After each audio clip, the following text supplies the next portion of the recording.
وخپلو انسانانو باندې او خاص کر بیا په مسلمانانو مؤمنانو باندې ډیر زیات مهربانه دی او د الله تبارک وتعالى انعامات او مهرباني په انسانانو باندې هغه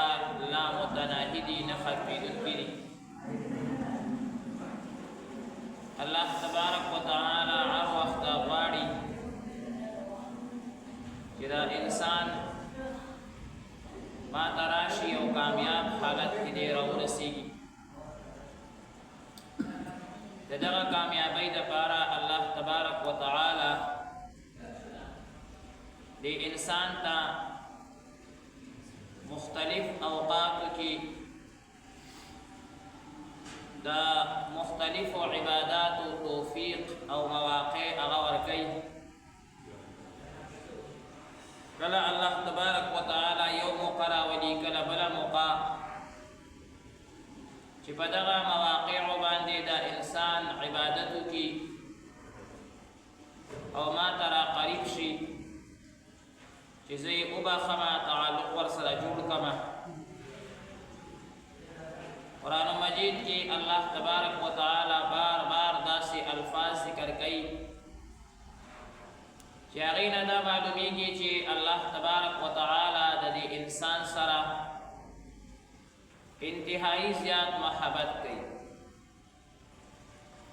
او اللہ تعالی دا غواړي چی دا انسان اس طریقہ باندی ما ترا قریب شی زما محبوب او مقبول بنده جوړ شي.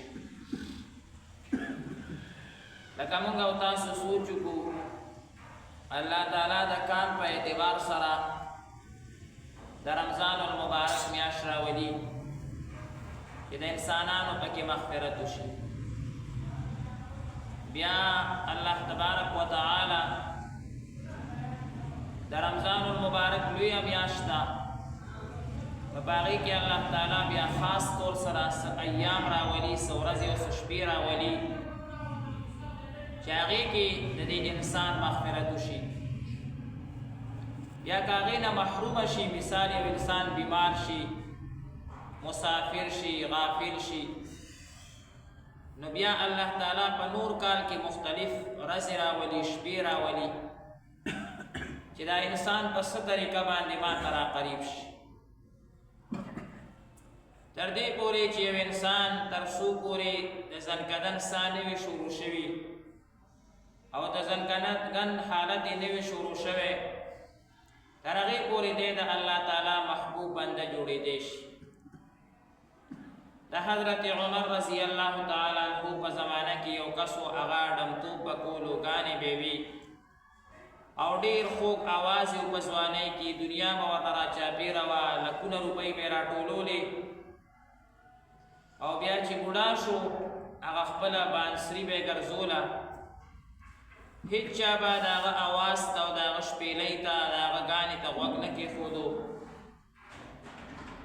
او یو ورځ داسې حالت په هغه باندې رالو چې ډېر زیات وږی شو، ټوله ورځ ورته روټۍ میلاو نه شوه.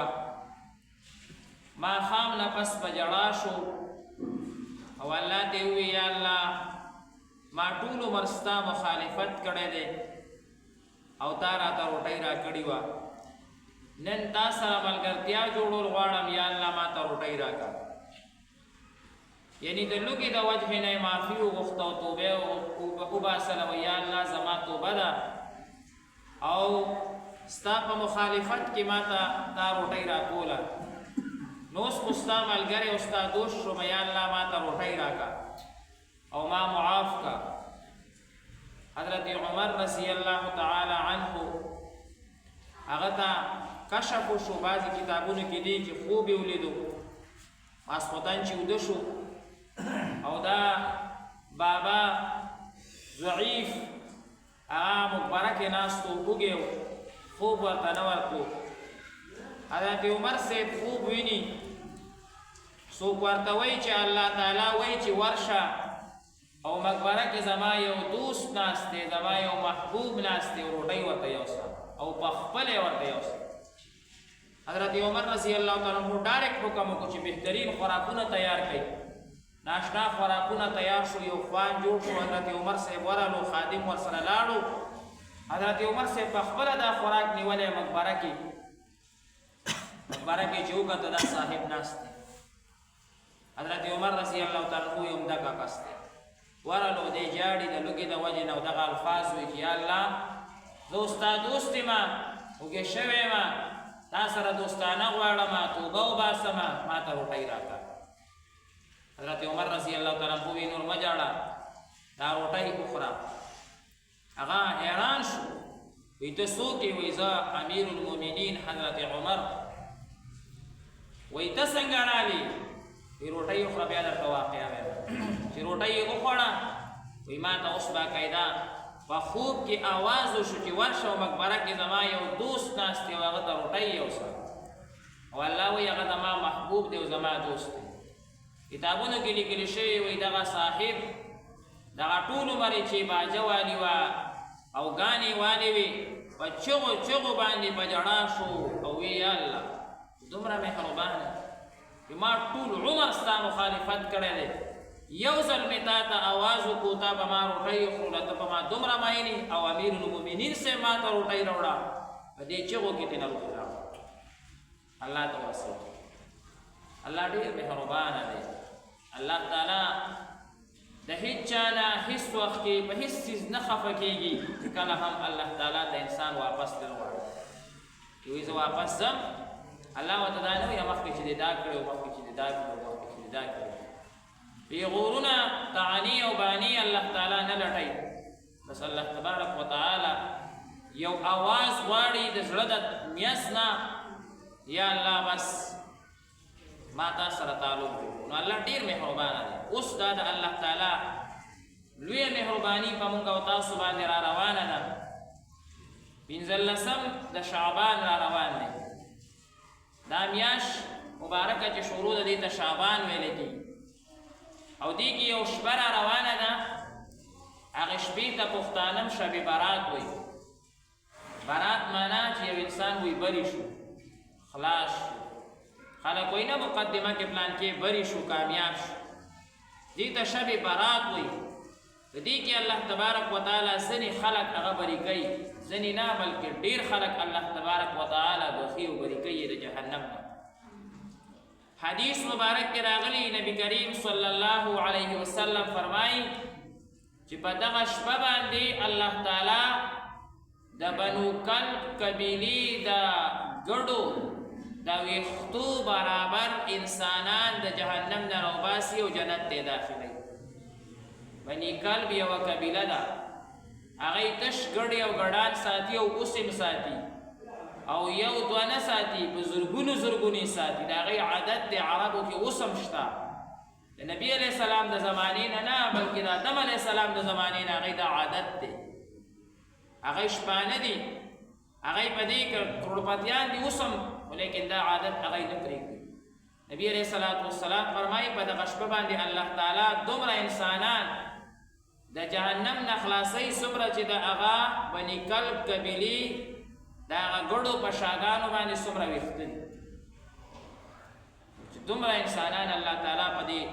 15 شعبان د شپه باندې د جهنم نه فارغوي جنت ته داخلوي نو څومره مهرباني شو د الله تعالی په دې شپه باندې 3 کارونه احادیث مبارکو کې راغلي دي چې هغه 3 کارونه موږ او تاسو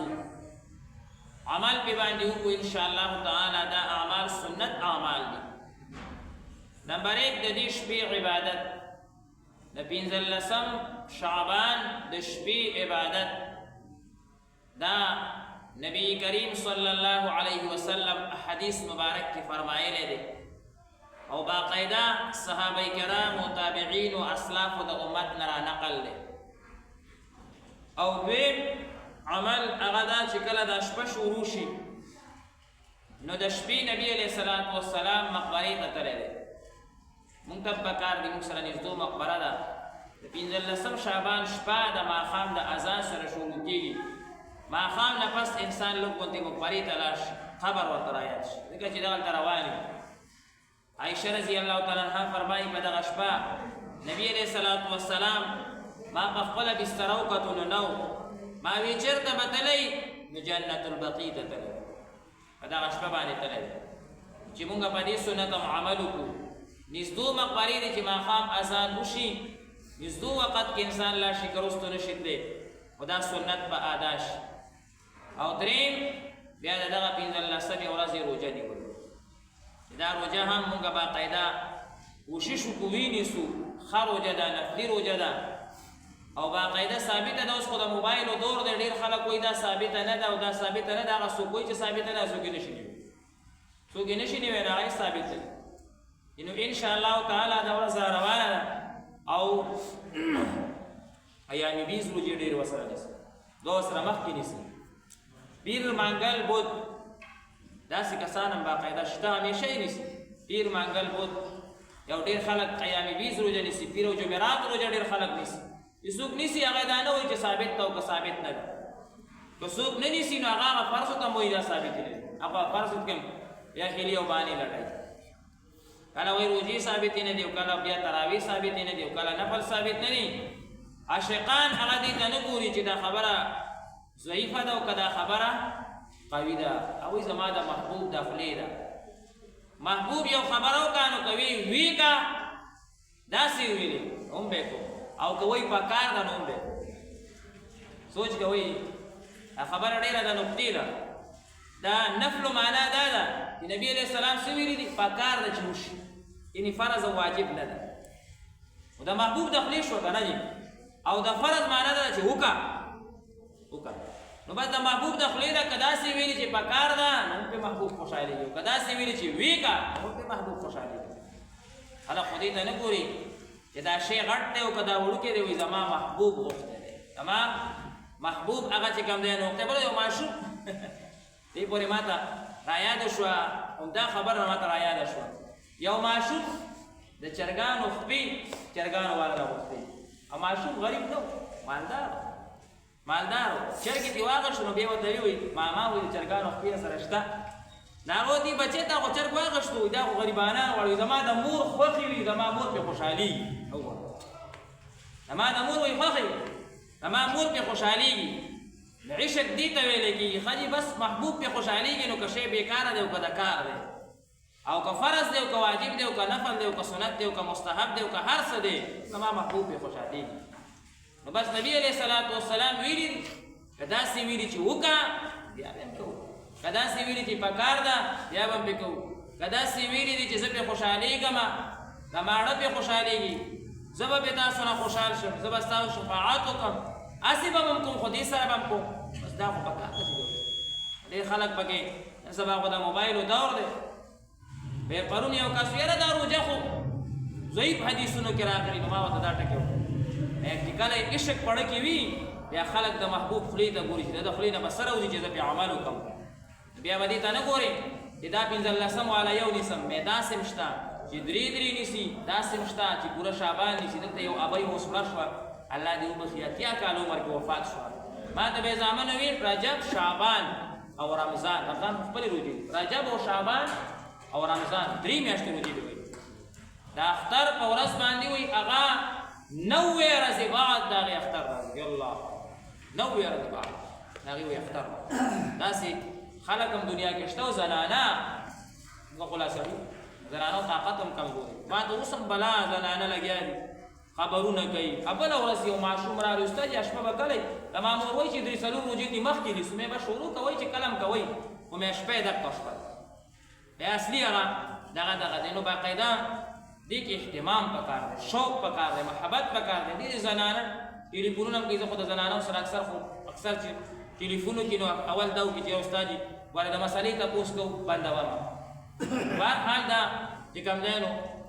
شوق او محبت غواړي ډېرې زیاتې زنانه لګیا دي تپوسونه کوي چې دا شپه به کله راځي نو زما خو خپل سوچ دا دی چې مخکې نه د دې دا روژه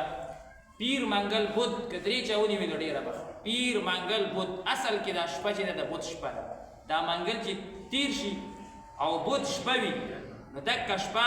هغه زمونږ د دغه پاکستان د حساب مطابق او د سعودي د حساب مطابق هغه د منګل شپه د پیر چې تیر شي د منګل شپه چې راځي نو دکه راځي بهرحال که یو انسان هغه پیر منګل بود درې روجو کې نو ایام بیس بم شي او درې شپې پکې انشاءالله پېشمنۍ هم راشي تهجد به هم پکې راشي نو هغه مسله به هم پکې حل شي او بعضو روایاتو کې راغلي دي چې فیصله هم کېږي بره زموږ حساب کتاب لیکلی کېږي